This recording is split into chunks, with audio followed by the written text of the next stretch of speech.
مس governance کے issues ہیں، planning نہیں ہے، اور کسی بھی چیز کو صحیح کرنے کے لیے صحیح فیصلے نہیں ہوئے، مزید غلط فیصلے ہوئے. ایڈاکزم ہے جو ہمارا ایک گورننس کا کرائسس ہے. تو آپ کو لگتا ہے کہ کیپیسٹی کی پیمنٹ کا پرابلم ہو، سرکولر ڈیٹ کا مسئلہ ہو، ہم پھنسے رہیں گے اس میں جب تک کہ ہم ان سارے ایشوز کو ایک پالیسی کے تحت ایڈریس نہیں کریں گے؟ دیکھیں، پالیسیز کا فقدان نہیں ہے، پالیسیز بہت ہیں.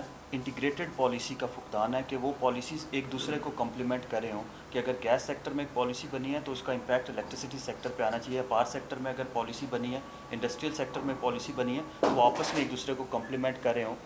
ایک ایگزامپل یہ ہے کہ پاکستان میں گیس چونکہ ڈپلیٹ کر رہی ہے، لیکن ہم نے کیا کیا، دھڑا دھڑ کنیکشنز دیے اور ڈومیسٹک سیکٹر کو کوکنگ پریفرنسز کے لیے گیس پہ کنورٹ کر لیا.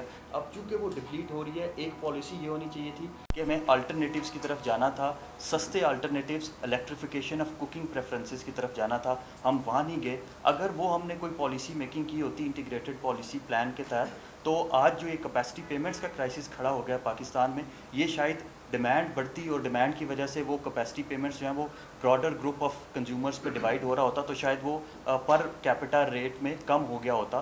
تیسری چیز یہ ہے کہ آپ کہہ رہے ہیں گیس ختم ہو رہی ہے، ظاہر ہے ہمیں پتہ ہے، بیکاز تھوڑا سا ظاہر ہے انفارمڈ کمیونٹی ہوتی ہے جرنلسٹ کی، گیس ختم ہو رہی ہے، لیکن ہم پھر بھی دیکھتے ہیں ہر بندہ جو ووٹ مانگنے جاتا ہے وہ کہتا ہے کہ میں گیس پہنچاؤں گا، ایک ایک گھر تک گیس پہنچاؤں گا. تو یہی پالیسی کا ہے نا، اس کو آپ پولیٹیکل کیپٹل کے طور پہ یوز کریں. اور پاور سیکٹر میں بھی یہی ہو رہا ہے کہ جب بھی کوئی ایک الیکشن آتا ہے تو پولیٹیشینز جو ہیں وہ پاور پلانٹس جو ہیں وہ اناؤنس کرتے ہیں. کوئی پولیٹیشین یہ اناؤنس نہیں کرتا کہ میں یہ والی ٹرانسمیشن لائن جو ہے وہ بہتر کر دوں گا یا ٹرانسمیشن سیکٹر میں اتنی انویسٹمنٹس آئیں گی، کیونکہ وہ کیپٹلائز ہوتی نظر نہیں آتی، کنزیومرز کو، ووٹرز کو نظر نہیں آتی. تو ہم صرف اور صرف فزیکل کیپٹل کی طرف جاتے ہیں. اگر کسی ایک گورنمنٹ نے اس کو انٹیگریٹڈ پلاننگ کے طور پہ لیا ہوتا، ریسورس پلاننگ کے طور پہ، تو ہم نے ٹرانسمیشن سیکٹر میں انویسٹمنٹ کرنی تھی. اور شاید یہ جو ہمارے سستے بجلی کے پلانٹس ہیں جو ساؤتھ میں اور نارتھ میں ہیں، تو شاید ہم بڑے ایفیشینٹلی اور کاسٹ افیکٹو وے میں اس کو جو ہے وہ ٹرانسمٹ کر کے سینٹر تک ہم تو ابھی بھی ان کے 100% تو ان کو یوز بھی نہیں کر رہے نا.